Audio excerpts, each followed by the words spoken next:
Hola, buenas noches compañeros, buenas noches doctora. Vamos a empezar con la ponencia de crisis asmática en emergencia, ¿no? Bueno, como parte del índice vamos a ver un poco de resumen de qué es esta patología, la definición y etiología, fisiopatología, que se va a ir también, digamos así, ahondando un poco más en la siguiente ponencia. La presentación clínica más frecuente, la evaluación de la gravedad, ¿no? Y cómo vamos a nosotros clasificarlo de alguna forma mediante unas escalas. Los factores de riesgo para desencadenar esta patología, el diagnóstico, tratamiento y cómo es que, ¿no? ¿Qué criterios nosotros debemos ver en un paciente para poder hospitalizarlo? Bueno, un pequeño resumen acerca de la crisis asmática. Bueno, ya sabemos seguramente que es una exacerbación aguda del asma, ¿no? Está caracterizada por inflamación, hiperreactividad, obstrucción, en este caso reversible, de las vías aéreas. Se dice que son la urgencia médica más frecuente en pediatría, representando el 5% de todas las consultas y un 15% de estos casos requieren hospitalización, ¿no? Y estas crisis generan más del 80% de los costos directos del asma. Eh, bueno, durante una exacerbación hay una inflamación, ¿no? Una hiperreactividad, hay una obstrucción, en este caso reversible, de la vía aérea, con síntomas más frecuentes como disnea, sibilancia, tos y opresión torácica. Puede iniciarse de forma brusca o progresiva y en algunos casos es la primera manifestación, ¿no? De una patología respiratoria. Los desencadenantes más frecuentes van a ser las infecciones respiratorias virales, ¿no? Como el rinovirus, virus respiratorio sincitial, y también influyen algunos alérgenos, ¿no? La mala adherencia a un tratamiento y los factores como, por ejemplo, el uso de AINES, también podrían estar causando esta patología.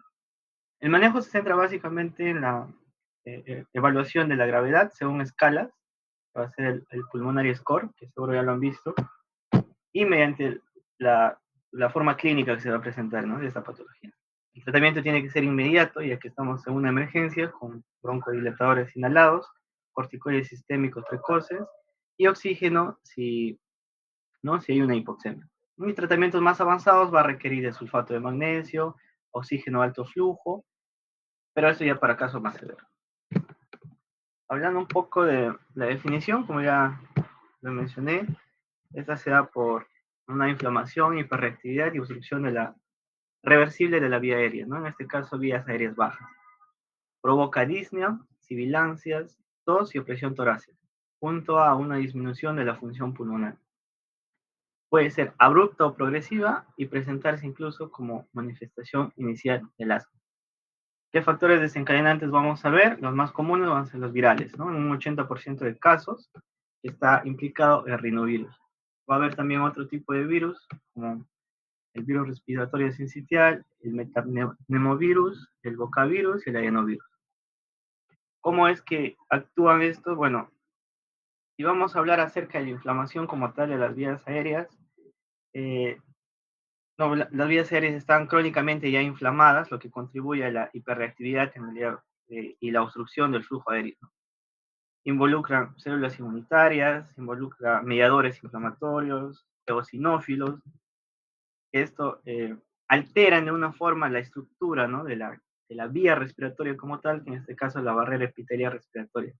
Activan, ¿no? Estos receptores de reconocimiento y desencadenan una inflamación. Eh, Como por ejemplo los mastocitos, ¿no? Al activarse lo que liberan es la histamina, la prostaglandina, ¿no? Los leucotrienos, que inducen a la broncoconstricción y aumento de la permeabilidad vascular también, para que se produzca un aumento de la producción del moco. Todo esto lo que hace es sensibilizar las vías respiratorias, agrava la hiperreactividad bronquial, ¿no? Y junto con otros factores desencadenantes como los alérgenos o alergenos, la mala adherencia al tratamiento de mantenimiento, hacen que todas estas células inmunitarias, ¿no? Los linfocitos TCD4, del subtipo TH2 sobre todo, liberen citocinas, ¿no? Inflamatorias, IL4, IL5, IL13, por ejemplo, que promueven la producción de la inmunoglobulina E, el reclutamiento de eosinófilos y por ende también la producción de moco. ¿Y qué va a hacer esto? Se liberan proteínas citotóxicas, dañan el epitelio bronquial como tal, digamos, eh, hacen más crónica la inflamación previa que ya había y contribuyen a la remodelación de las vías aéreas. Y todo esto que produce una obstrucción bronquial, una inflamación, una hiperreactividad, que si el tratamiento es oportuno, va a ser más reversible y provocando así, ¿no?, la mejoría del paciente. Hay otros factores agravantes, sí, pero, ¿no?, que vamos a ver que van a tener, digamos, ¿no?, menos eh, afectación en un gran porcentaje, pero que siempre es bueno preguntarlo para poder no tener una buena historia clínica en este paciente. Como por ejemplo fármacos. Se ha visto que AINES, aspirina, los betabloqueantes, ¿no?, es muy importante, y algunos antibióticos también podrían ser factores agravantes. Los estímulos físicos, como el ejercicio o el aire frío, estímulos biológicos, como el reflujo gastroesofágico, venenos, bueno, en este caso de abejas y avispas, estímulos emocionales y hormonales y aditivos, ¿no? Sulfitos, colorantes, conservantes, podrían también ser factores agravantes. Eh, Mencioné aquí también una parte pequeña, acerca del COVID-19, ¿no? Que es, ¿no? Durante la pandemia del COVID-19 seguramente se han preguntado, ¿no? ¿Qué ha pasado con COVID y el asma? ¿No? Han sido, no sé, dos patologías que confluyeron en un mismo evento, tal vez fueron eventos aislados. En este caso, de acuerdo a la bibliografía que encontré, se dice que no ha habido asociación, ¿no?, a peor o evolución, y que el uso de corticoides inhalados podría tener incluso un efecto protector. Eh, la evidencia clínica ha mostrado, ¿no?, que las personas con asma no tienen mayor riesgo de contagio, digamos así, de la población en general. Bueno, acerca de la fisiopatología ya fui mencionando acerca de esto sobre todo. Vamos a ver que se puede dar por cuatro motivos, en este caso la inflamación de las vías aéreas, la broncoconstricción, la hiperreactividad bronquial y la obstrucción del flujo aéreo. Ahora, si queremos mencionar aquí también una fisiopatología agregada, diríamos la inmadurez anatómica y funcional del sistema respiratorio infantil.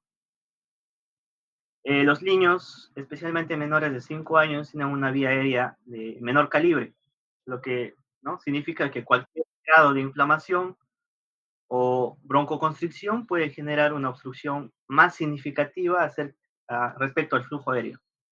Además, los niños van a presentar una mayor, digamos, eh, complacencia torácica, lo que va a favorecer también a que los bronquios se colapsen más rápido, ¿no?, durante la exacerbación, una dificultad respiratoria. Acerca de la inflamación de las vías aéreas, como les mencioné, la infiltración de células inflamatorias, los eosinófilos, mastocitos, linfocitos T, la liberación de mediadores como la histamina, leucotrienos, prostaglandinas, provoca un edema y aumento también de la producción del moco. Engrosamiento de la pared bronquial y remodelación de la estructura con el tiempo, ¿no?, cuando el asma se vuelve más crónico. La broncoconstricción, ¿no?, todos los estímulos desencadenantes también, incluso como el frío, los alérgenos o las infecciones virales, provocan, ¿no?, una contracción del músculo liso a través de todos los receptores colinérgicos y los mecanismos inmunológicos. Esta contracción es más intensa y rápida, ¿no?, en niños pequeños por la mayor reactividad que van a tener en sus vías aéreas. Y por ende, con una broncoconstricción se va a reducir el calibre de las vías respiratorias, aumentando la resistencia al flujo aéreo. Acerca de la hiperreactividad bronquial, los niños asmáticos presentan una hiperrespuesta, ¿no?, exagerada de sus vías aéreas, incluso cuando hay estímulos leves, ¿no?, incluso mínimos. Esta reactividad está influenciada por factores genéticos, exposición a alérgenos, ¿no?, crónicos, constantes, que muchas veces está en la casa, está en el colegio, ¿no? Hay infecciones precoces, disfunción de la barrera epitelial y todo hace que contribuye, ¿no?, a que los síntomas se exacerben. Y la obstrucción del flujo aéreo, en la crisis asmática, la obstrucción se produce por una combinación de broncoconstricción del músculo liso, edema de la mucosa bronquial y los tapones mucosos que van a bloquear, ya sea parcial o totalmente, a los bronquios. Puede ser reversible con tratamiento, pero la obstrucción persiste, lleva a una hipoxemia, una hipercapnia, en los casos más graves. Bien, acerca de la presentación clínica y evaluación de la gravedad. Cuando estemos en emergencia, sobre todo, lo importante va a ser un buen triaje, ¿no? Una valoración inicial. ¿Cómo es que nosotros llegamos a un diagnóstico de asma o de una crisis asmática? En este caso se puede usar sistemas como el SETMAT pediátrico, el PAET-CTAS canadiense, o que todos estos sistemas van a incluir lo que sería el triángulo de evaluación pediátrico, ¿no? Que ya conocemos. Justamente es un triángulo porque tiene tres lados y cada uno corresponde a la apariencia, la respiración y la circulación. En niños suele alterarse el componente respiratorio, se va a ver la dificultad para respirar, afectación de la apariencia o la circulación, que indicaría ya un pronóstico desfavorable, ¿no? Indica mayor gravedad. Eso es importante ya que mediante este triángulo, si vemos, ¿no?, dos lados alterados del triángulo, ya sería indicativo de que algo grave está pasando. Luego que, ¿no? ¿Cuál sería el siguiente paso? Ver los signos de alarma en la exploración física. Tenemos a un paciente que, ¿no?, en el triángulo pediátrico está tal vez taquipneico y no tiene una buena apariencia, no tiene una apariencia tóxica. Entonces, lo siguiente sería ver signos de alarma en la exploración física. Tal vez está irritable, está somnoliento, dificultad para hablar, la postura en sedestación, perdón, taquipnia, retracciones intensas, respiración lenta o está tal vez hipoventilando. Y también ver la saturación. La saturación menor a 92% se asocia a mayor riesgo de hospitalización. Asociado a eso podemos hacer una evaluación complementaria de gravedad, que muchas veces es muy útil, pero que en urgencias o en emergencias va a estar más limitada, ¿no? Sobre todo en nuestro medio, que sería, por ejemplo, una espirometría. Podría ser ideal, pero poco disponible, ¿no?, en las urgencias o emergencias. El pico de flujo expiratorio, si es que el paciente colabora, pero muchas veces no es el caso. Y en la práctica, ¿no?, que es lo que sí vamos a poder aplicar nosotros, es el uso de escalas. Justamente hablando de las escalas, he traído aquí algunas escalas para que podamos ver. La más usada, la más conocida seguramente, es el Pulmonary Score. El Pulmonary Score es una escala que tiene tres parámetros con una puntuación que va del 0 a 3, donde 0 a 3 es leve, moderada va de 4 a 6 y grave de 7 a 9. Eh, bueno, los componentes que va a tener este score va a ser la frecuencia respiratoria por edad, que menos de 6 años y mayor de 6 años, las sibilancias y el uso de músculos accesorios. ¿No? Esto sumado a una valoración con la saturación, podríamos nosotros ya clasificarlo a esta crisis asmática en leve, moderada o grave para el tratamiento oportuno, ¿no? En una crisis leve, por ejemplo, los signos y síntomas de asma son escasos, ¿no? Hay poco trabajo respiratorio, quizás la frecuencia respiratoria va a ser también, ¿no?, cercana a los valores normales o incluso estar normal. Puede haber o no sibilancias y los músculos accesorios de la respiración pueden estar ni siquiera usarlos, ¿no? Ni siquiera va a haber un tiraje, no va a haber nada de eso, ¿no? Entonces lo podríamos clasificar como una leve y el tratamiento también va a ser diferente. Pero ¿qué pasa si ya es una moderada, no? Hay un trabajo respiratorio marcado, eh, ahí ya el paciente empieza a comportarse de manera irritable o tal vez está hipoventilando, está, digamos, con una saturación entre 91 y 94. Entonces ya podríamos clasificarlo como una crisis asmática moderada, ¿no? En este caso, el score va a salir entre 4 a 6 puntos. Y en caso de que no salga una crisis grave, ya es un trabajo respiratorio marcado, ¿no? Ya el comportamiento del paciente ya también cambia, ya está irritable, somnoliento, habla entrecortada, no te puede comunicar, no puede expresar lo que está sintiendo, dificultad respiratoria muy marcada incluso. antes de que el paciente esté en la camilla, nosotros ya vemos que hay un tiraje, ¿no? Evidente en el paciente. Entonces ya podríamos clasificarlo ya como una grave. Y si le ponemos a eso el pulso oxímetro, está tal vez saturando a 90, 89, y ya la clasificación de eso sería una crisis asmática grave. Hay algunas otras escalas útiles, sí, como por ejemplo el Pulmonar Index Score o el Pediatric Respiratory Asthma Measure. Estos hay más escalas incluso que vamos a encontrar, pero si se han dado cuenta, la que más se usa es el Pulmonary Score. Justamente aquí tengo un resumen de, ¿no?, de todas las escalas que puedo encontrar, eh, la edad aplicable, los componentes evaluados, cuáles son sus ventajas y limitaciones. Como nos damos cuenta, cada una de estas escalas tiene sus limitaciones, pero ¿por qué usar el Pulmonary Score? Justamente por su simplicidad y eficacia, ¿no? Permite una evaluación rápida de la gravedad de la crisis asmática, evitando así las decisiones terapéuticas inmediatas. Y en el Perú, justamente la guía de práctica clínica nos recomienda su uso, ¿no?, para clasificar la gravedad de la crisis asmática. Adicional a esto, hay una evidencia científica también, estudios realizados en hospitales donde se dice que usando esta escala mejora la precisión en la evaluación de la gravedad del asma y guía también adecuadamente el tratamiento, ¿no? Porque una escala no solamente nos ayuda a clasificarlo, sino también a ver un pronóstico, lo que se traduce en mejores resultados clínicos. E incluso hubo un estudio, ¿no?, en el Hospital Nacional Arzobispo Loaiza, donde se evaluó la confiabilidad y validez de una escala similar al Pulmonary Score, que es una modificada, y encontrándose así alta con evaluadores y una buena capacidad para predecir la necesidad de hospitalización. Y bueno, en emergencias pediátricas permite una clasificación de la gravedad. Seguramente ya en la práctica la hemos visto, muy usada. Ay, perdón, ya. Es muy usada, eh, mejora, ¿no?, la toma de decisiones clínicas y optimiza también los recursos hospitalarios. Bueno, pasamos a los factores de riesgo de una crisis asmática. Una buena historia clínica específica nos va a ayudar al diagnóstico, ¿no? Una buena información que te brinda el paciente es muy importante. El tiempo de evolución, si tal vez es más súbito o tal vez más progresivo.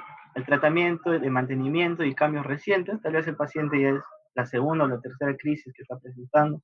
Es un paciente ya medicado, pero que ha vuelto a ser. Eh, Comorbilidades asociadas que puede presentar el paciente desde el momento en el que nace hasta el momento de la presentación clínica y la identificación también de desencadenantes, ¿no? Esto es muy importante porque muchas veces se obvia, ¿no?, en emergencias sobre todo, preguntar el ambiente en el que vive, el lugar en donde viven, qué alérgenos está expuesto, qué irritantes, ¿no?, presenta el niño en casa, en el colegio, que muchas veces parece que no tiene valor, que no tiene importancia, pero que justamente eso es lo que está exacerbando el cuadro, ¿no? Y es muy importante preguntarlo, ya que esos factores de riesgo va no solamente producir en ese momento, ¿no?, una crisis asmática, sino que puede empeorar. Factores de riesgo de crisis asmática grave, también vamos a ver antecedentes previos de crisis asmática, con, que sean graves o con rápido empeoramiento, ¿no?, que haya ingresado incluso a UCI pediátrica. Dos o más hospitalizaciones o tres o más visitas a urgencias en el año previo, múltiples visitas a urgencias en el mes previo, uso reciente o concomitante de corticoides sistémicos también, no tratamiento actual con corticoides inhalados, inadecuado seguimiento, incumplimiento del tratamiento, sobreutilización de salbutamol en el último mes, una alergia alimentaria y dificultad para el acceso a urgencias, ¿no? Problemas psicosociales. Bueno, acerca del diagnóstico, el diagnóstico está basado en una historia clínica y en la exploración física, ¿no? ¿Qué vamos a ver en la exploración física? Tos, sibilancias, disneas, tirajes, que si bien nos orienta al diagnóstico, pero ninguno es exclusivo del asma, ¿no? Por eso es que vamos a ver aquí diagnósticos diferenciales del asma, como por ejemplo infecciones recurrentes de la vía aérea superior, una rinitis, sinusitis, adenoiditis, laringitis a repetición, la displasia broncopulmonar, o también la enfermedad pulmonar crónica del lactante prematuro, malformaciones anatómicas también que afectan la vía aérea, ya sea pulmonares, esofágicas o vasculares, malasia o estenosis de vía aérea, masas mediastínicas, adenomegalias, ¿no? Tuberculosis, tumores, cuerpos extraños también en la vía aérea, disfunción de la deglución, reflujo gastroesofágico, síndrome aspirativo, bronquiolitis o bronquitis no recurrentes y neumopatías crónicas, ¿no? Como la fibrosis quística, bronquiolitis obliterante, disinesia ciliar primaria, enfermedades pulmonares intersticiales, bronquiectasias, obstrucción laringea inducible, principalmente la disfunción de las cuerdas vocales, trastornos psicogénicos de la respiración y la tos, enfermedad cardíaca e inmunodeficiencia. Y adicional a esto, que una crisis asmática y una anafilaxia pueden coexistir, ¿no? En el mismo momento. Bien, ahora pasamos al tratamiento de la crisis asmática. Eh, Como nos damos cuenta, sobre todo en emergencias, se opta por usar, bueno, en este cuadro vamos a ver acerca sobre todo de la crisis asmática moderada a grave. Eh, el tratamiento en realidad es cronológico, ¿no? El tratamiento debe realizarse inmediato, estructurado, según la gravedad, y lo primero que se debe hacer es la valoración inicial, ¿no? Se recibe a un paciente con disnea, se hace una evaluación rápida de triángulo de evaluación pediátrica y vemos que está, no sé, afectada la apariencia, la respiración y la circulación. Se mide la saturación de oxígeno y por ahí está menos de 92%. Se evalúa el estado de conciencia y con eso se podría aplicar la escala. En caso de que nos salga moderado grave, podríamos iniciar el manejo terapéutico rápido. Primeros 15 a 30 minutos con broncodilatadores de acción rápida, como el salbutamol, que es de la primera línea en todas las crisis, ya sea por vía inhalada, ¿no? Con cámara espaciadora, que bueno, la dosis es de 4 a 8 puffs, o el peso entre 3, también se puede sacar así. Y en casos graves o con mala respuesta, ya la nebulización. Con nebulización continua, en este caso, la dosis va 0.15 miligramos por kilogramo, con un mínimo de 2.5 miligramos y un máximo de 5 miligramos, y sacando la cantidad de gotas, que sería el peso en kilogramos por 0.6, siendo un mínimo de 5 y un máximo de 20 gotas. Cada 20 minutos por 3 veces. El siguiente tratamiento serían los corticoides sistémicos. En este caso, se usa para una crisis moderada, grave, o cuando haya una crisis leve sin respuesta. Se dice que el oral es el preferido, ¿no? Dexametasona 0.3 a 0.6 miligramos por kilogramo, en un máximo de 12 miligramos y repetir en 24 horas. Y la prednisona, de 1 a 2 miligramos por kilogramo por día, por 3 a 5 días, con un máximo de 60 miligramos por día. Y la vía intravenosa, que sería la metilprednisolona, de 1 a 2 miligramos por kilogramo por día, en un máximo de 125 miligramos por día, ¿no? Aquí quiero hacer una pausa porque seguramente habrán visto que en la emergencia se usa también la vía intramuscular. Y justamente aquí lo traigo, ¿no? El uso de corticoides intramusculares en crisis asmática, como la metilprednisolona o la dexametasona intramuscular. ¿Cuándo se va a indicar? En pacientes que no toleren la vía oral, como por ejemplo que estén presentando muchos vómitos, que el paciente tenga dificultad para canalizar la vena, sobre todo en emergencia, y la necesidad de una acción más rápida, ¿no? Especialmente si no hay acceso a la vía oral o intravenosa de inmediato.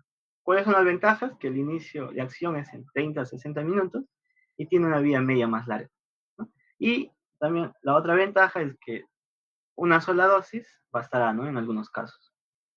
¿Cuál es la dosis común en pediatría? Es 0.6 miligramos por kilo, máximo de 16 miligramos en cuanto a la dexametasona, y la metilprednisolona es de 1 a 2 miligramos por kilogramo. Ahora, Hablando de los anticolinérgicos, como el bromuro de hipatropio, es más usado en casos moderados a graves, combinado con el salbutamol, ¿no? Seguramente lo hemos visto. En no sé, primeros 15 a 30 minutos, por ejemplo, ya podríamos asociarlo a salbutamol en estas crisis moderadas o graves. Está contraindicado en atelectasias y también el uso puede ser con cámara espaciadora o nebulizado.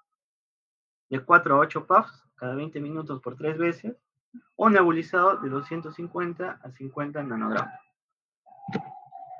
Ahora, ¿qué pasa si, ¿no? Tras una reevaluación clínica no mejora, no mejoró con el tratamiento escalado, ¿no? Se reevaluó después de una hora. Después de la primera hora vemos que el paciente necesita aún la oxigenación, sigue siendo inadecuada la saturación, no mejora la ventilación, incluso el trabajo respiratorio está, digamos así, aumentado, incluso ya puede necesitar otro tipo de ventilación, como ventilación mecánica. Para no llegar a eso, podríamos administrar sulfato de magnesio intravenoso.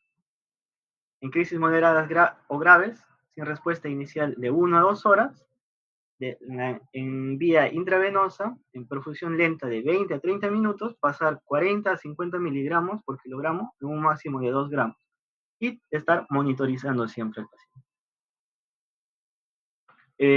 O el oxígeno, alto flujo, la ventilación no invasiva o el CPAP también. Cuando hay una hipoxemia persistente, el PCO2 está mayor de 45 miligramos, milímetros de mercurio, perdón, y hay un distrés severo. Cambiaríamos en este caso, ¿no? A un alto flujo, alta frecuencia nasal, o un CPAP, un BiPAP, y la dosis según tolerancia, ¿no? Considerar si la saturación está en menor de 24% con el reservorio.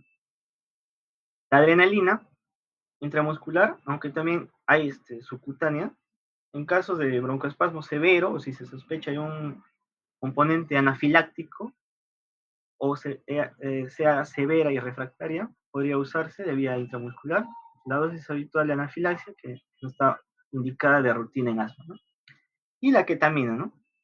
La ketamina, que es la pseudoanalgesia, preintubación en estatus asmático de vía intravenosa a una dosis de sedación según el protocolo que se esté usando y su uso es no rutinario, ¿no? Lo principal es que seguramente hemos visto en las emergencias, al menos aquí, es llegar hasta aquí, ¿no? Llegar aquí y que el paciente mejore. Lo ideal sería eso.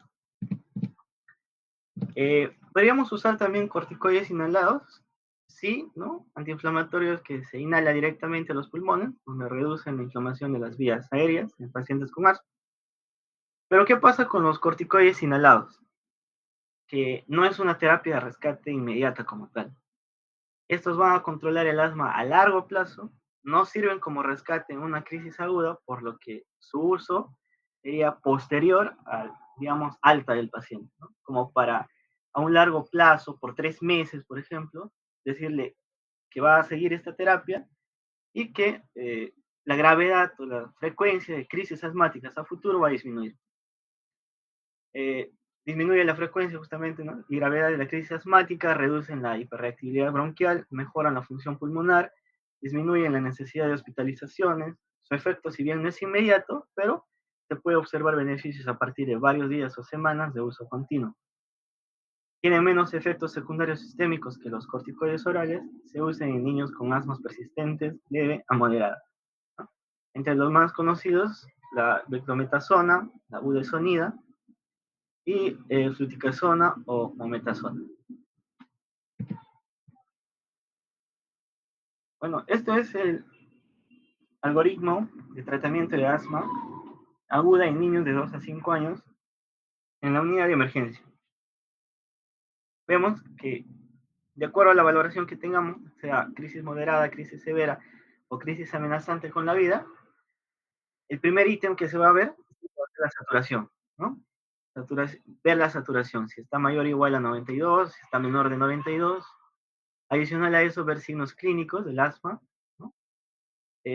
Obviamente, si vemos a un niño que está incapaz de hablar, no come, estando afuera esperando una emergencia, vemos que está, digamos, con una apariencia muy mala, un esfuerzo respiratorio pobre, entonces ya pasaríamos a lo siguiente, que sería valorar la frecuencia cardíaca.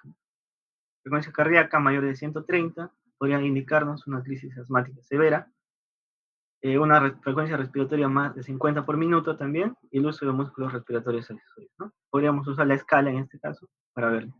El paciente si está agitado, alteración de la conciencia y si hay cianosis, podríamos clasificarlo como una amenazante para la vida. En este caso, si es una crisis moderada, los beta-2 agonistas, ¿no? Como el salbutamol, con espaciador y cámara facial durante 1 hora y reevaluarla en 15 minutos. Y es ya muy severa y amenazante para la vida, nebulizados con oxígeno, continuar con el oxígeno vía máscara facial y con los corticoides. ¿Qué pasa si responde al tratamiento de una crisis moderada? Continuar con los beta-2 agonistas, continuar con el salbutamol, la inhalación cada 1 a 4 horas y su corticoide.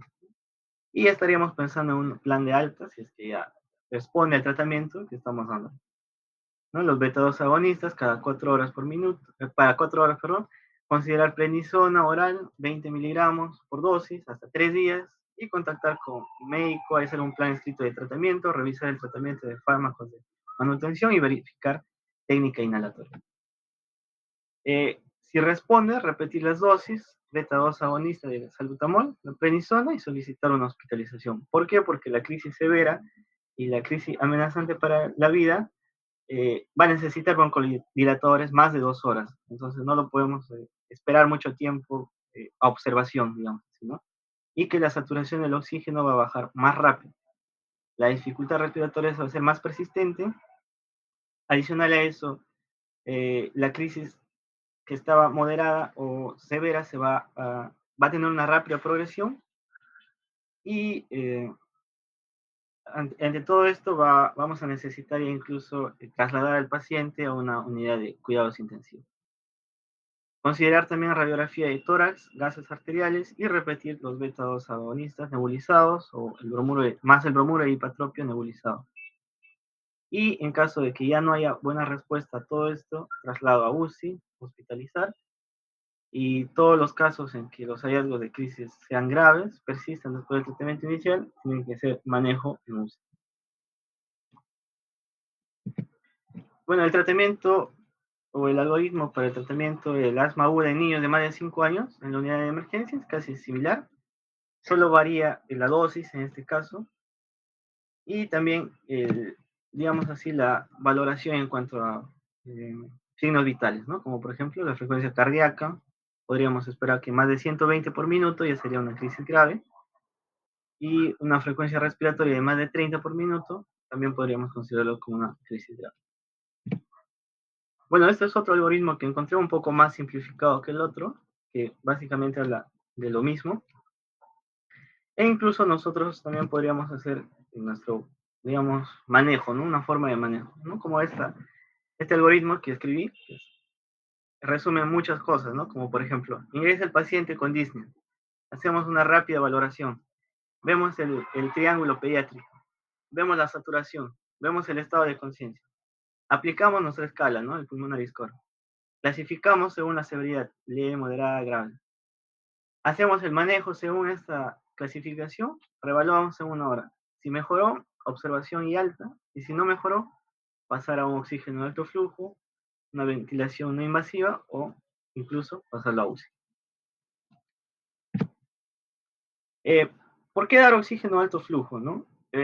Los beneficios está que disminuye el trabajo respiratorio al reducir el espacio muerto fisiológico, mejora la oxigenación, aporte de presión positiva y que puede ayudar también a mantener abiertos los alveolos. Mejora la tolerancia, ¿no? Que otros dispositivos de oxigenación o ventilación no invasiva. ¿Cuándo usarlo? En niños mayores de 2 años es recomendable. Las indicaciones, cuando sea una crisis asmática moderada severa, que no responda al tratamiento inicial estándar, como oxigenación convencional, los broncodilatadores o los corticosteroides. Los beneficios, como se mencionó, ¿no? Reduce significativamente la frecuencia respiratoria, frecuencia cardíaca, la puntuación clínica respiratoria en las primeras 3 a 6 horas de tratamiento. Y el flujo inicial recomendado, iniciar con 15 litros por minuto en niños mayores, ajustando según el peso y la tolerancia del paciente. Y flujos menores de 15, una mayor tasa de ingreso a unidad de cuidados intensivos, ¿no? Cuando hablamos de hospitalización, en caso de que la dificultad respiratoria, no pese a todo el, digamos así, el algoritmo de rescate que hayamos planteado y que no responde y persiste incluso la dificultad respiratoria y que necesite o que continúe con los broncodilatadores, que requiera más oxígeno, ¿no? Oxígeno alto flujo y que tenga incluso una enfermedad de base previa, como una cardiopatía, y que la crisis previa grave esté progresando más rápido, incluso que tenga problemas sociales, como lo mencionaba, que mala adherencia al tratamiento o difícil acceso a la salud, podría ser ya no criterios para nosotros trasladar al paciente a observación y posiblemente a hospitalización.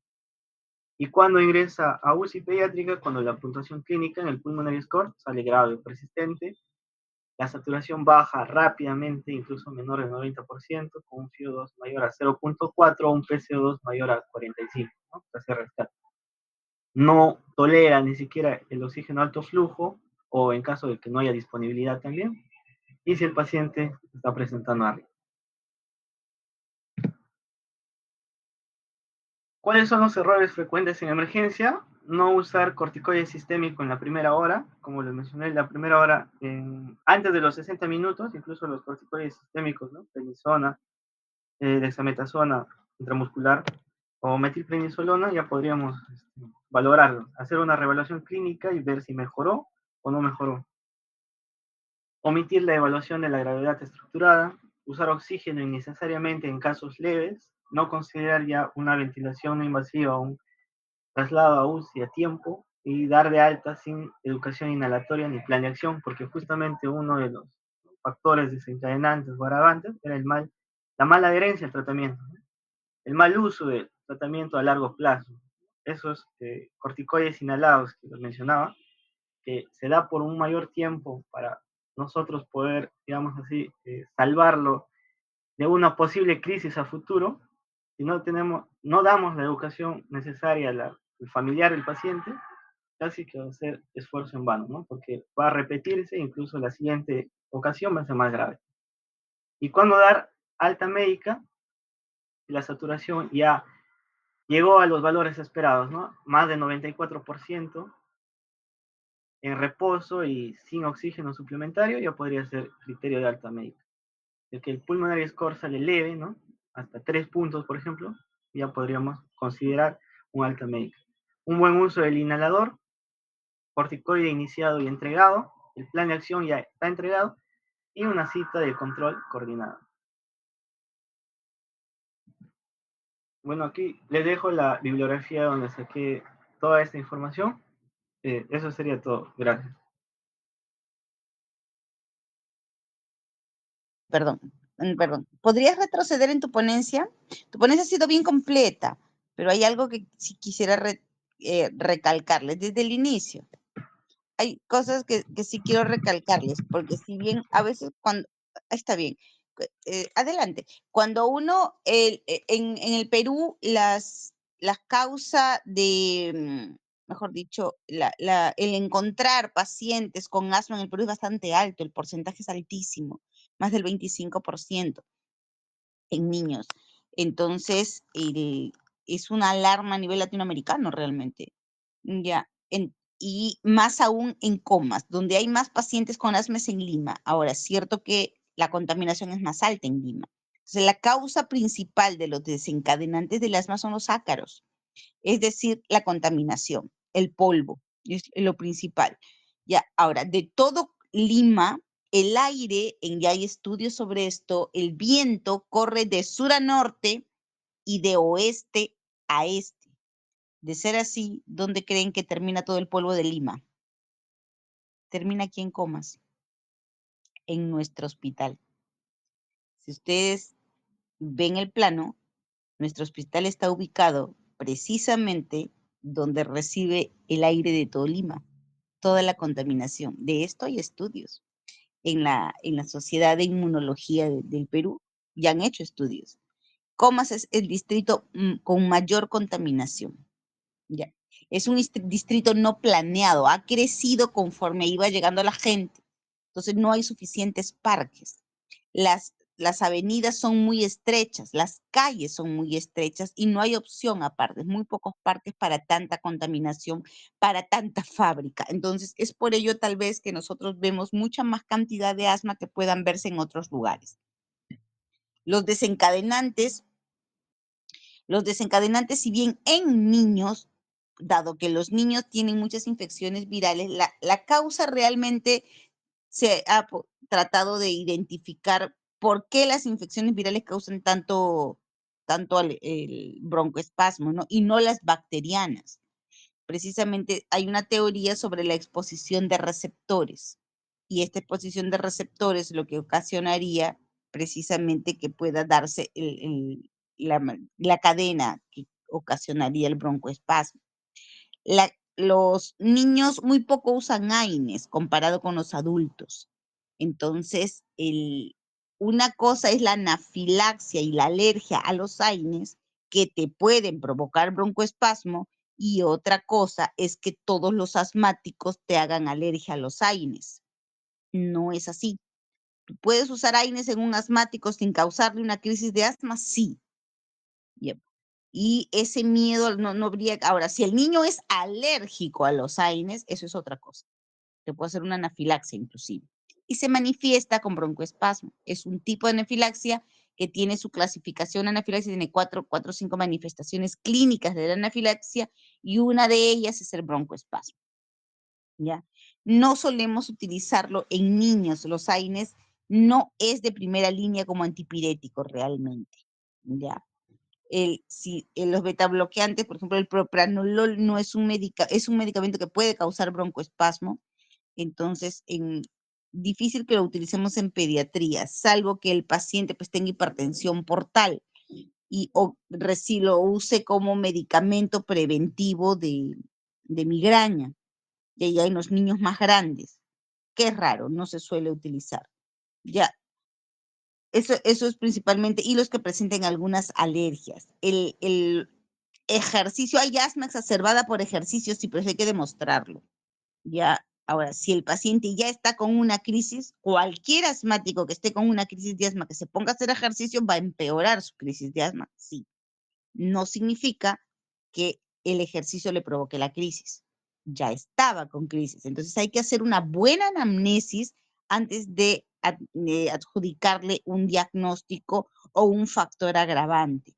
Si el paciente tiene un asma, una enfermedad, un asma bronquial mal tratado, o que no sigue un tratamiento mal llevado, en todo caso por el paciente, definitivamente los factores agravantes lo van a empeorar. Pero un paciente bien controlado de su enfermedad puede hacerte todo el ejercicio que quiera y no va a ser crisis. Puede pasar el invierno, puede pasar el verano y te puede tomar AINES y no te va a hacer una crisis.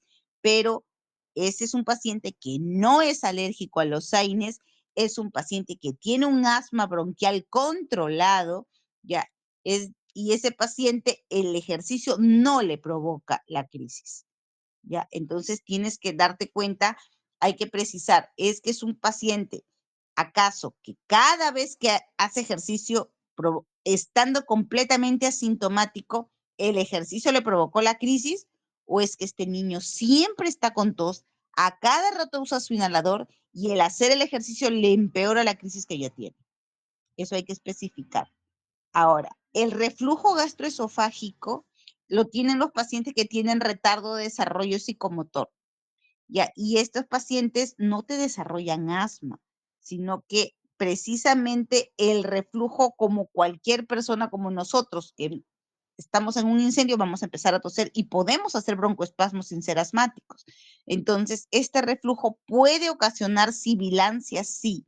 Ahora, no es que ocasione asma, sino que el broncoespasmo es un mecanismo de defensa ante cualquier agresión. El bronquio se va a cerrar como mecanismo de defensa. Olemos humo, el bronquio se va a cerrar, no necesariamente porque seamos asmáticos. ¿ya? Y entonces, al tener reflujo en forma constante, el bronquio se va a cerrar. Es esa la razón por la cual tú a este paciente lo nebulizas y no te responde adecuadamente. Por más que lo nebulizas, el bronquio no responde. Una de las características del asma es que sí tiene que responder a beta-2 agonistas, ya, es decir, a broncodilatadores. Pero el reflujo gastroesofágico no, no lo responde. Obviamente, si este paciente asmático es obeso y por ello tiene reflujo, la respuesta por ser asmático, la respuesta al reflujo va a ser más exacerbada. Pero un paciente no asmático que tenga reflujo, tú le corriges el reflujo y a lo mejor nunca más en su vida vuelve a ser broncoespasmo. Eso no era asma. Entonces, tienen que hacer una buena anamnesis, ¿ya? Ahora, un asmático que tiene este problema definitivamente le va a ir peor. ¿Ya? Y cierto es que, y hay estudios que el COVID no exacerba el asma y el asma no exacerba el COVID. Y está demostrado, no es una coincidencia ni algo que se esté por ver, ya se sabe que el corticoide inhalado es el medicamento controlador del asma bronquial y es tema de la próxima clase. Paciente que tiene su asma bronquial controlado, pues el COVID no le causa ningún problema. El asma bronquial controlado se infecta con influenza, no le va a causar mayor problema. Pero si el asma bronquial como enfermedad no tiene un buen control, es un asma bronquial parcialmente controlado o no controlado, va a infectarse con influenza sobre todo y sí va a terminar hospitalizado. Eso sí, y la diferencia la van a encontrar con anamnesis. Sigue, avanza. Ya. Y esta es la explicación, sí, esta es la fisiopatología que las has explicado bien. Sigue. Ya, la hiperreactividad bronquial, ojo, como bien retrocede, como si bien lo han explicado acá, hiperreactividad bronquial es explicación de la fisiopatología del asma, no es un diagnóstico. No obstante, yo sé que hay colegas que ponen hiperreactividad bronquial porque es su primera crisis de asma. Ya, a lo mejor es una influenza lo que está teniendo y le está provocando un broncoespasmo y a lo mejor no es asma. A lo mejor es tuberculosis lo que tiene y los ganglios están comprimiendo los bronquios y por eso sibila. Y le ponen hiperactividad bronquial porque es la primera crisis. Mejor hazle una buena historia y haz un mejor diagnóstico porque hiperactividad bronquial no es diagnóstico. Es como bien lo explica acá, es parte de la fisiopatología. Ahora, que el paciente manifieste disnea es cuando yo, paciente, te digo, me falta el aire. Eso es paciente manifiesta disnea. Solo el mismo paciente te puede manifestar disnea. Yo no puedo decir, mi hijo tiene disnea. No, porque yo no lo estoy sintiendo. ¿Yo qué le estoy viendo para creer que mi hijo tiene disnea? Veo que respira rápido, veo que se le hunde el pecho, le veo aleteo nasal, veo que está cianótico y necesita oxígeno. Entonces, ¿yo qué le veo? Yo le veo signos de dificultad respiratoria. Disney es un síntoma, no un signo. Entonces, solo el paciente puede decir yo tengo disnea, es decir, yo tengo sensación de falta de aire. Eso significa la disnea. Y a veces confunden disnea con distrés o disnea con dificultad respiratoria, son cosas diferentes. Siguiente. Obviamente el triángulo de valoración pediátrica es algo que ya hemos hablado bastante de eso. Siguiente.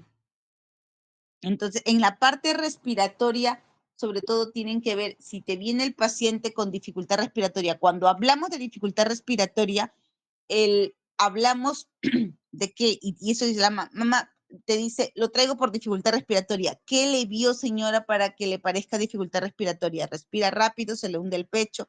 ¿Qué le vio? Entonces, porque dice, está agitado. Agitación es un término neurológico porque se refiere a la agitación psicomotriz. Generalmente las personas le dicen agitado a la respiración rápida, es decir, a la taquipnia. Entonces, no me pongas agitado. o lo pones entre comillas, que es lo que dice la mamá, pero mejor, señora, ¿por qué agitado? ¿Cómo lo vio? Respira rápido, pues, doctora. Fantástico. Entonces pon respiración rápida. ¿Qué más le vio? No, se le hunde el pecho, ya, hundimiento del pecho, señora, se le hundan las costillas, sí, entonces lo que le está viendo es tirajes. Hundimiento de pecho, entre paréntesis o entre comillas, le puedes poner tirajes. Eso es lo que está viendo ahora. ¿Tirajes a qué nivel? Los tirajes, lo primero, cuando tienes dificultad respiratoria, lo primero en aparecer es la taquicardia, luego es la taquipnea, luego los tirajes, y los primeros en aparecer son los subcostales, luego los intercostales, luego el supraesternal, luego el aleteo nasal y luego el quejido expiratorio. Tú estás viendo un paciente que tiene tiraje supraesternal, entonces ya tiene los tres paquetes, subcostal, intercostal y supraesternal. Ahora, ¿cuándo te puedes confundir? Cuando el paciente es obeso y tú dices, no tiene tiraje subcostal intercostal, solo tiene supraesternal. La fisiopatología es solo una. No puedes tener tiraje supraesternal sin tener tiraje intercostal y subcostal. La dificultad respiratoria empieza manifestándose con tiraje subcostal e intercostal. Todo paciente que ya tiene tiraje supraesternal tiene los tirajes abajo, aun cuando sea obeso, con tanto tejido adiposo que no lo puedas ver, tienes que contar 3 paquetes. Y entonces ahí es cuando el score, las escalas las evalúan mal. Y otro detalle, el paciente puede ser que tenga aleteo nasal, solo que lo tiene esporádico, es decir, hace unas 3 respiraciones, entre comillas, más normales que no provocan el aleteo nasal, pero la cuarta inspiración la hace con aleteo. Vuelve a respirar despacio, la octava respiración la hace con aleteo. Eso se considera aleteo nasal. Entonces, cuenta como aleteo nasal. Entonces, el quejido expiratorio ya es cuando el paciente se está atelectaseando. Cuando ya los bronquios se están atelectaseando, el paciente ya respira como cansado, como quejándose. El paciente respira, ah, ¿por qué? Porque se le están colapsando los pulmones. Cierra la glotis y hace un esfuerzo para aumentar la presión al final de la expiración para evitar el colapso alveolar. Ese paciente va a formar atelectasis. Ese paciente tienes que abrirle los bronquios cuanto antes porque está formando atelectasis. Eso es lo que significa que el paciente tenga quejido. Y ahora, si el paciente ya tiene tiraje supraesternal, tiene aleteo nasal, tiene quejido, yo te puedo apostar que ya está desaturando. Entonces tú le pones el oxímetro y me dice, no, doctora, el paciente tiene 5 años con 50 de frecuencia respiratoria, pero está saturando en 96. ¿Le ponen o no le ponen oxígeno? ¿Qué creen? Chicos, Sí se le fueron. ponemos, doctora. Podríamos Sí. iniciarle oxígeno. Sí, sí se pone oxígeno. ¿Por qué? Porque este paciente, los niños tienen menos musculatura que los adultos. El niño se va a cansar más rápido y aún así son fuertes los bandidos y resisten. El niño se va a cansar más rápido. Si tú no le pones oxígeno con 50 frecuencia respiratoria a un niño de 4 o 5 años, como era el niño del caso clínico o la niña del caso clínico, el paciente se va a agotar y cuando se agote te va a dejar de inspirar. ¿Y qué te va a quedar? No vas a tener otra cosa más que tenerlo que intubar. Y no tengo UCI en el hospital. Y si tú estás en tu puestito de salud, en Chumbivilcas, donde no tienes nada más que tu técnico y tú están trabajando solos en un centro de salud que ojalá tengas electricidad, entonces, ¿qué vas a hacer ahí? ¿Lo intubas y a dónde lo bolseas? Tienes que prevenir que el paciente no se te empeore, le pones oxígeno. Obviamente con el resto de medicación, hablando solo del oxígeno.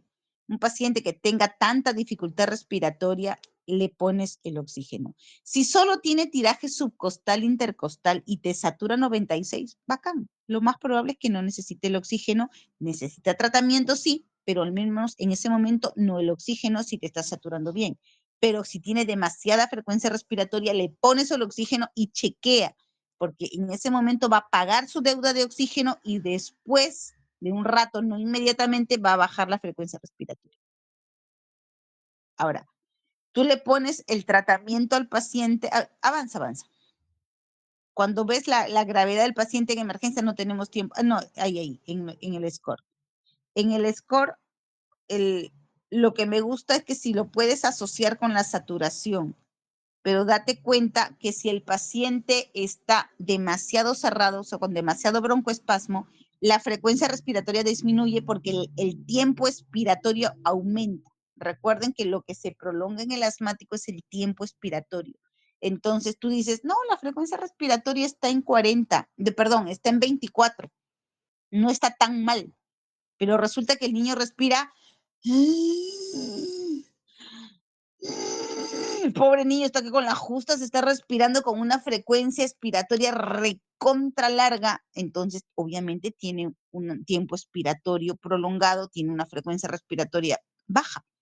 Entonces tú ahí le pones el tratamiento para la crisis de asma y aumenta la frecuencia respiratoria. ¿Por qué? Porque el bronquio abre y entonces el organismo empieza a pagar su deuda de oxígeno y aumenta la frecuencia. ¿Ustedes qué dirían? Si aumenta la frecuencia respiratoria, ¿el paciente está mejor o está peor? Está empeorando. ¿Está empeorando o está estabilizándose? Si le has puesto su primera, tú ya viste que es asma, le estás poniendo su primera tanda de broncodilatación, o sea, su primera nebulización. Y luego de la primera nebulización, el paciente empieza a respirar más rápido. Entonces, ¿qué hace? ¿Le quitas el oxígeno porque está saturando 96 o le continúas con el oxígeno? Va a continuar con el oxígeno. Continuar. Continuar Lo continuamos, con el doctora. oxígeno porque aumenta la frecuencia para pagar su deuda de oxígeno. Le pones el oxígeno, va a aumentar su frecuencia para pagar la deuda de oxígeno, para pagarle el oxígeno que le falta. ¿Me entiende cuando les digo la deuda de oxígeno, verdad? Entonces el paciente luego, probablemente, pasan unos 20 minutos, le voy a dar su segunda nebulización y la frecuencia respiratoria a lo mejor se estabiliza y empieza a bajar. Después de la tercera nebulización, recién ahí empieza a bajar. Entonces, el pacientito tiene, y mientras tanto está con oxígeno. Ahora, este paciente, si necesita ese manejo, es para hospitalizarse. Ese paciente, a ver, voy a nebulizarlo 4 o 5 veces a ver si lo mando a su casa. No. Ese paciente significa que lo más probable es que no lleva un día enfermo, lleva más días y eso no lo voy a mejorar con 3 nebulizaciones. Ese paciente se queda hospitalizado. Ahora, ¿cómo te das cuenta más rápido? Tú le pones el oxímetro de pulso y se lo dejas colocado mientras haces la historia.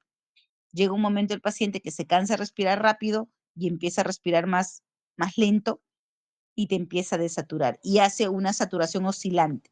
Estaba en 96, pero de pronto empieza a bajar, baja 93, 92, 91. El niño siente que le falta el aire, empieza a inspirar más profundo y de pronto vuelve a subir a 95 y luego el paciente se cansa y luego empieza a respirar más bajo, baja otra vez 90, 90, 88, respira alto y luego otra vez sube a 92, 94, 95. Es de una vez ese paciente va a recibir sus nebulizaciones, pero adentro, con una vía para hidratarlo, con oxígeno permanente y con todo el manejo, pero ya hospitalizado. Ese paciente no se va a ir a su casa, no va a aguantar, se va a cansar, su deuda de oxígeno es demasiada. Por eso yo les digo, ya por los tantos años que ya vi pacientes así en emergencia, esos pacientes no salen rápido.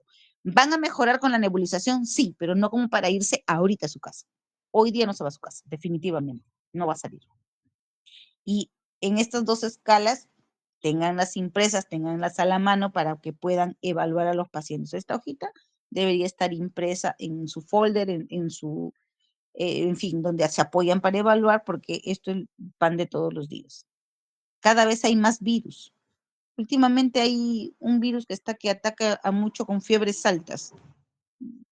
O es una variante del COVID, pero está causando mucho broncoespasmo. Lo que nos llama la atención es que mucho niño ha venido con asma durante el verano. No solía ser. Durante el verano casi no hay asmáticos. Y ahora, sin embargo, crisis asmas severas.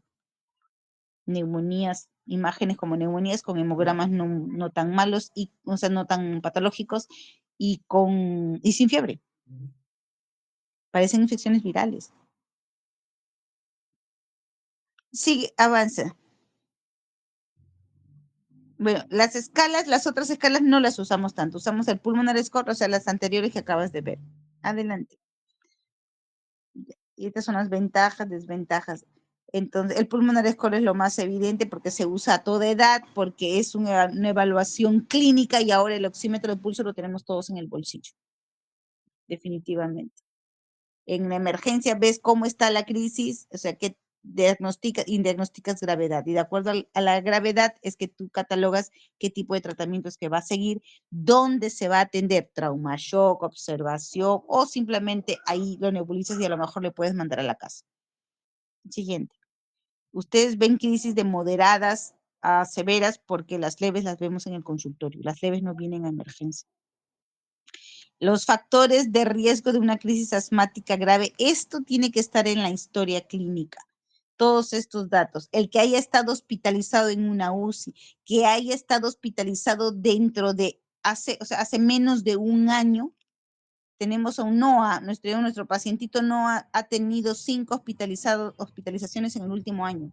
Es un paciente de alto riesgo. Ese pacientito tiene mi teléfono. La mamá tiene mi teléfono. Se pone mal en piso y me llama. Así nomás, mis pacientes, no, ahorita de todos los pacientes que tengo, dos pacientes nomás tienen mi teléfono. Yo así nomás no le doy mi teléfono a nadie. La verdad, pero este pacientito es un paciente de alto riesgo. Ya. Y tiene 5 hospitalizaciones en un año y con buen manejo. Y ahorita está ahora, bueno, en la siguiente clase, en la siguiente ponencia les voy a decir, está con ese tipo de manejo. Ya.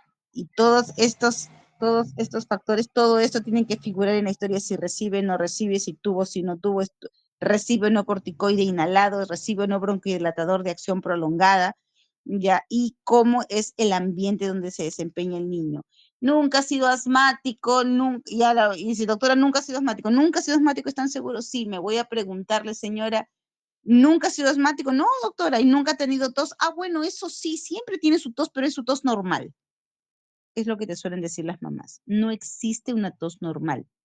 Ah, bueno, si no es normal, entonces no sé por qué tose, porque desde hace más de un año tose, doctora. Entonces están haciendo malas historias. Y el paciente le digo, y cuando yo le digo, si tú le dices, ¿hay alergenos en su casa? La mamá ni siquiera sabe qué cosa es un alergeno. Y te va a decir no, y tú escribes en la historia no.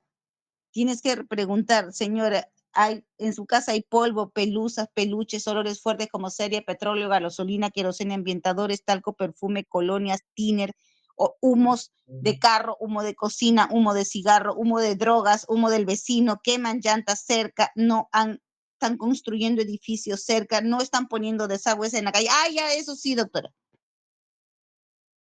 Ya me lo sé toda la perorata porque les describo todas las posibilidades y conforme he tenido pacientes, le he ido aumentando cosas a mi lista. Todo eso. He tenido pacientes que el vecino se le ocurre, en zona residencial, se le ocurre poner una fábrica de pintura de rejas que se sopletea, esos sopletes de pintura de metal. Pintaba puertas de metal, vecino de mi paciente asmático. Después otro que vive en el segundo piso. En su casa no huele, le digo, tienen pintura, no, pero no hay ningún olor extraño. Ah, bueno, de la fábrica de pinturas de abajo siempre se ha olido hasta arriba, pero las pinturas no están arriba. Todo eso tienen que preguntar.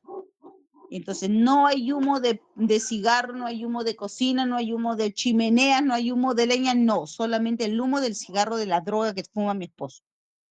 ¿Eso también le hace daño? Les juro por Dios que esas respuestas he obtenido. Todo eso hay que preguntar. Esos pacientitos y resulta que los niñitos están con bronquiolitis o están con asma y resulta que son prácticamente fumadores crónicos. Y esos son sus factores de riesgo terribles para seguir recayendo. Siguientes. Y en cuanto al diagnóstico, yo creo que no tenemos ninguna duda. Para los menores de 2 años hay diagnósticos presuntivos y para los mayores de 2 años hay diagnósticos más fidedignos. Para los niños que ya pueden hacer una espirometría es para los mayores de 5 años. tienen que colaborar más, pero realmente una espirometría no te da el diagnóstico. Te precisa la gravedad o te lo cataloga de esa manera, pero el diagnóstico del asma es clínico, ¿ya? Como bien dice acá, el diagnóstico está basado en historia clínica más el examen físico. Y los síntomas son tos, sibilancias, disnea cuando el paciente te dice que siente que le falta el aire, ya, y los tirajes evidenciados, ¿no? Ahora, el niño te puede manifestar disnea más o menos desde los 4 años. ¿Ya? Y cuando tiene un léxico que te puede explicar, aquí mi pecho me aplasta, te dicen. O te dicen, aquí, así, escuchas, me silba mi pito acá en mi pecho y no entra el aire. Esas son las expresiones de niños de 4 años. Más pequeños lloran, se desesperan, pero no saben explicar qué es lo que sienten. Entonces, disnea tal cual no te lo van a poder explicar, salvo que tengan más de 4 años. Pero sí, a veces no te toleran el decúbito, y eso lo he visto desde lactantes. Tú lo echas al niño y empieza a llorar desesperado y lo sientas y se calma y tiene marcado tiraje. Y eso es intolerancia al decúbito, ¿no? Ortopnea prácticamente. Siguiente. En cuanto al tratamiento, las nebulizaciones, la fórmula lo hemos convertido ya nosotros y es lo que les hemos enseñado, 0.6 por kilo y te dan la cantidad en gotas. Eso es lo que ya lo hemos convertido nosotros, de la fórmula de 0.15 miligramos por kilo y con un mínimo de 5 gotas y un máximo de 20 gotas. Pero conforme más grandecito es el niño, entra más medicación en el bronquio por ser más grande, entonces es más probable que te haga taquicardia o te haga nerviosismo. El niño te lo puede manifestar, en tal caso, a veces le bajamos a 18 gotas o le bajamos a 16 gotas. Ya, pero en un inicio está tan cerrado que la verdad que en un inicio ninguno se queja de taquicardia, no entra toda la cantidad que debería de entrar. Se indican cada 20 minutos 3 nebulizaciones, pero ojo, la nebulización empieza a 8 de la mañana, demora 10 minutos, 8:20 vuelve a empezar, demora 10 minutos, 8:40 vuelve a empezar. Es decir, el contarlo cada 20 minutos es de inicio de nebulización a inicio de nebulización. No es que lo nebulizo y luego termina y cuento 20 minutos, no. De inicio de nebulización a inicio de nebulización, esos son los 20 minutos. Cuestión de que a la hora ya terminó las 3 nebulizaciones y ya lo estoy controlando. Esas son las nebulizaciones. Ya. Y el corticoide pueden usarlo vía oral, para intramuscular, endovenoso, como gusten. A las 4 horas, todos los corticoides tienen el mismo efecto. Pero si tú tienes un paciente con marcada dificultad respiratoria que no te tolera la vía oral y es de moderado a más, o me refiero a severo, y el niño está desaturando o está vomitando, definitivamente le vas a poner una vía. El corticoide que tiene acción más rápida, si está demostrado, es la metilprednisolona. Es el corticoide que actúa más rápido de todos. Y hay literatura sobre la dexametasona, la dosis máxima para Krupp son 10 miligramos. Hay literatura que te sostiene que Dexa no debería usarse más de 8 miligramos. Otra literatura te dice acá, por ejemplo, no más de 12. Me sorprendió la literatura, más adelante mencionas que la Dexa 16 miligramos, esa sí es nueva.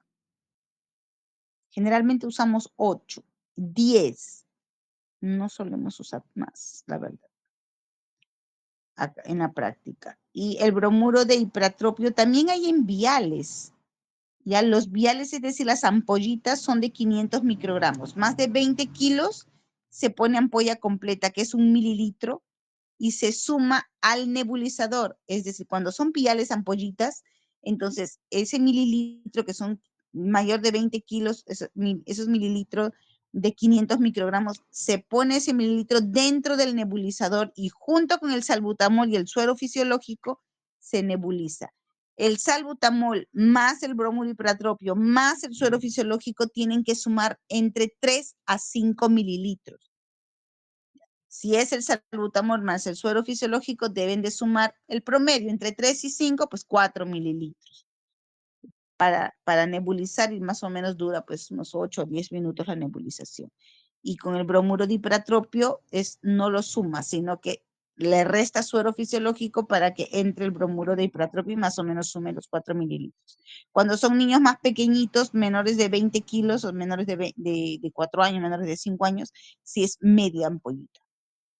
Pero eso solamente lo tuvimos a la mano durante la pandemia de influenza en el 2008. Ahorita lo que tenemos a la mano son el bromuro hiperatropio en inhalador, por eso usamos 4 PAF cada 20 minutos 3 veces, y en los mayores de 20 kilos podemos usar hasta 8 PAF. Se pueden usar, siempre con aerocámara.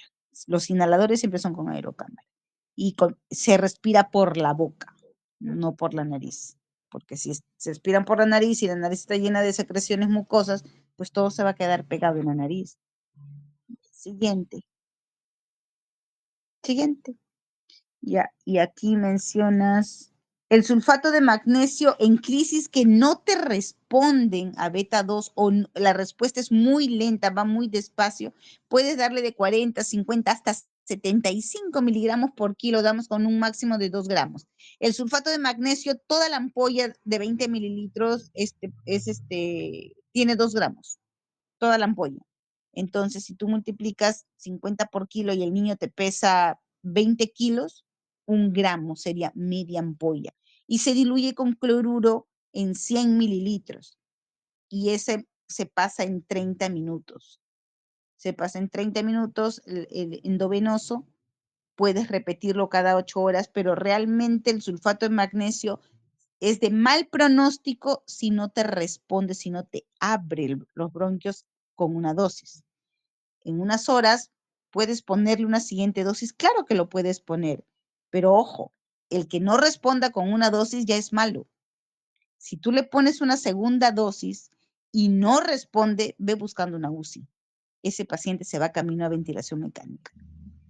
Ya, eso es. Entonces tú le vas a poner sulfato de magnesio, entonces no es cuestión de que, ya ponle, ojalá mejore, ya que me quedo tranquila. No, yo tengo que usar sulfato de magnesio en un paciente, quiere decir que no está funcionando bien el corticoide, que no está respondiendo a broncodilatadores, que probablemente tiene una complicación o tiene enfisema subcutáneo, tiene neumomediastino, tiene muchas atelectasias, tiene un condicionante que no permite que mejore. Ojo, el asma dentro de su diagnóstico tiene que mejorar con broncodilatadores y estoy ante un paciente que no me mejora con broncodilatadores.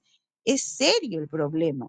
Entonces le pongo el sulfato de magnesio como último recurso antes de meterlo al ventilador mecánico. Esa es la verdad. Y no me responde, yo le estoy haciendo su referencia y buscándole UCI en todo hospital. Y sin embargo la mamá te va a decir, ay doctora, mi hijita lo veo mejor. Y el niño te dice, ya respiro mejor y tú le ves hasta aleteo nasal. Y no le baja el aleteo nasal. Un indicio es de que tú en 3 días lo más probable es que el niño ya no necesite bolsa con reservorio y esté con una cánula ya pensando en que ya mañana le bajo y a lo mejor mañana le suspende el oxígeno. Al tercer día del ingreso. Niño asmático que al 5.º día todavía necesite oxígeno, ve tomándole una placa. Ese niño tiene una complicación. No es lo habitual. Eso no está en las guías. Eso es lo que nosotros vemos con más de 20 años que tenemos de atender asma. Y no te responde, niño que necesita, no, preocúpate, algo más tiene, tómale nueva placa. Entonces se toma nueva placa para ver qué cosa estoy tratando.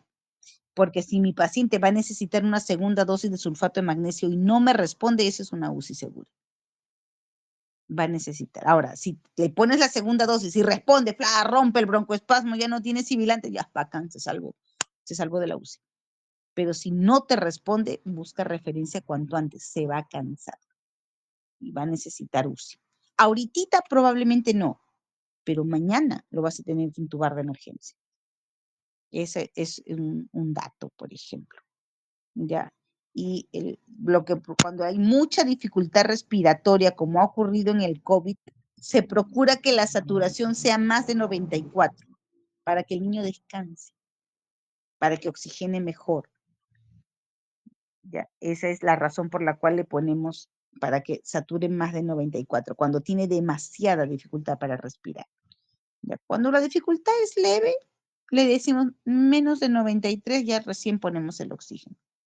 Ya, y ojo, el que mencionen acá la ketamina, no es que le vaya a dar yo ketamina para causarle broncodilatación, no. Es que si a este niño lo tengo que operar por alguna razón, la anestesia que le voy a poner es ketamina, porque la ketamina tiene un efecto broncodilatador. Y si el niño está con una crisis de asma, no le voy a poner otro sedante, le voy a poner ketamina para disminuir el riesgo de que me siga haciendo más broncoespasmo.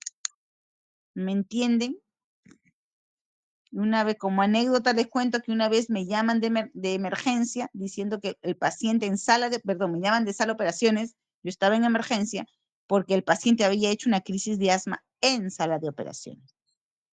Me voy corriendo a verlo, ya habían terminado de operar y me decían que no le podían quitar el tubo de intubación. Y yo le decía, ¿por qué no se pueden quitar? Porque está con broncoespasmo. ¿Y por qué está con broncoespasmo? Le digo.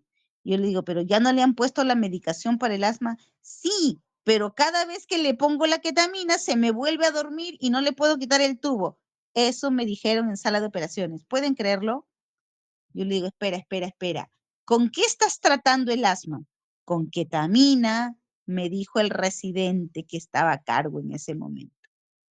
¿Dónde está tu asistente? Es que está operando en la otra sala. Entonces, el que figure acá la ketamina, no es que le voy a dar ketamina como tratamiento broncodilatador en reemplazo de un salbutamol, no. La ketamina se lo voy a dar en el caso que yo necesita darle pseudoanalgesia al paciente por algún otro procedimiento. Eso quedó clarito, ¿verdad? Por si acaso. Y ese error lo cometió un residente. El paciente estaba con broncoespasmo y le ponía más ketamina. Se dormía, se volvía a deprimir y obviamente no lo podía extubar. ¿Pueden creerlo? Yo le digo, desconéctalo, quítale la ketamina, pero va a ser más broncoespasmo, me dijo. Y yo le digo, ¿el paciente lo necesitas intubado? No, me dijo. Ya, y yo para tratar el asma necesito que esté extubado, porque la niña empezó a toser, o sea, realmente empezó a toser y se estaba ahogando con sus secreciones. Quítale el tubo, ya le digo, nebulízale con adrenalina para evitar el edema laringio, le digo, ponle Dexa para extubarlo, ya, listo, y ahora, porque no le habían puesto ni corticoide.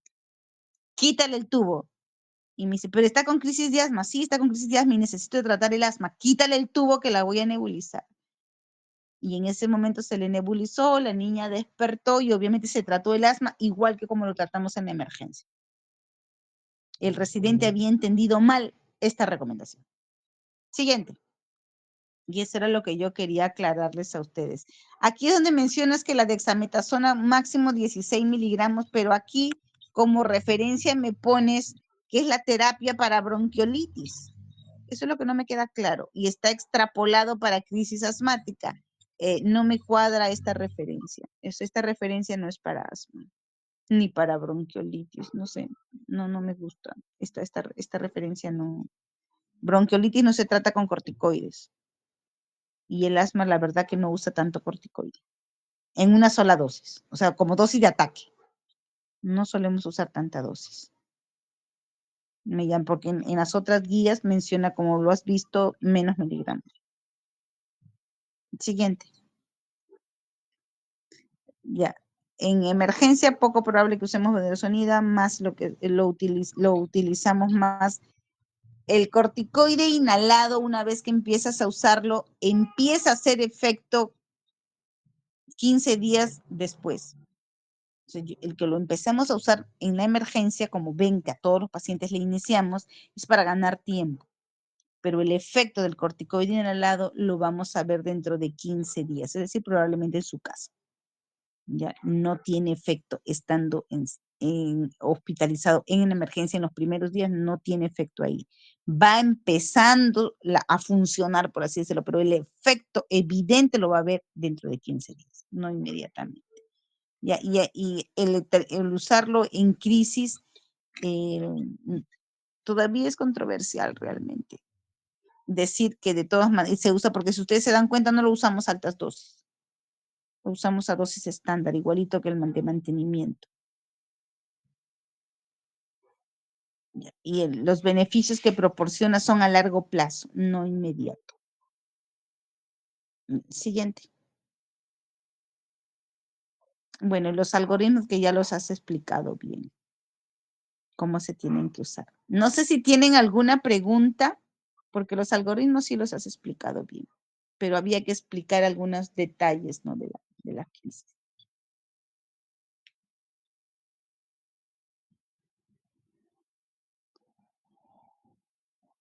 Bueno, el resto sí lo has explicado bien, no tengo objeciones con el resto de lo que has dicho, todo está bien en cuanto al otro manejo nada más. De aquí en adelante sí todo lo que mencionaste está correcto. No sé si tienen preguntas porque se nos volvió a dar las 10. Que realmente hablar de asma y no hablar de oxigenación o de uso de inhaladores es cómo se tienen que usar.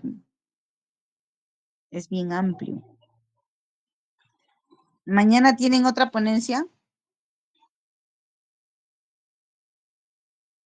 Porque ahorita ya son las 10 ya.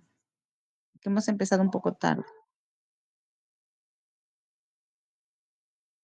Mañana creo que no hay ponencia en la noche.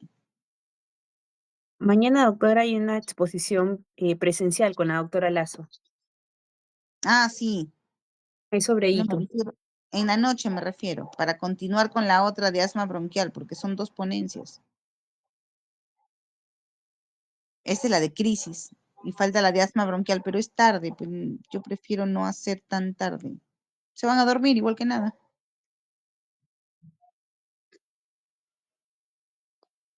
¿Continuamos mejor mañana, chicos? ¿O Sí, quieren doctora. seguir ahorita? Yo digo, los noto mudos, yo creo que ya se durmieron. Está bien, doctora, creo mejor mañana. Sí, doctora. Sí, porque no hay nada, doctora, mañana en la noche. Bueno, hasta el Ya, momento. Sí, revisando ok. el rol y no hay. Ya, ok. Listo. Nos estamos viendo entonces. Hasta Listo, luego. doctora. Hasta luego. Buenas noches. Hasta luego, Hasta luego, doctora, doctora. gracias. Gracias, doctora. Buenas noches.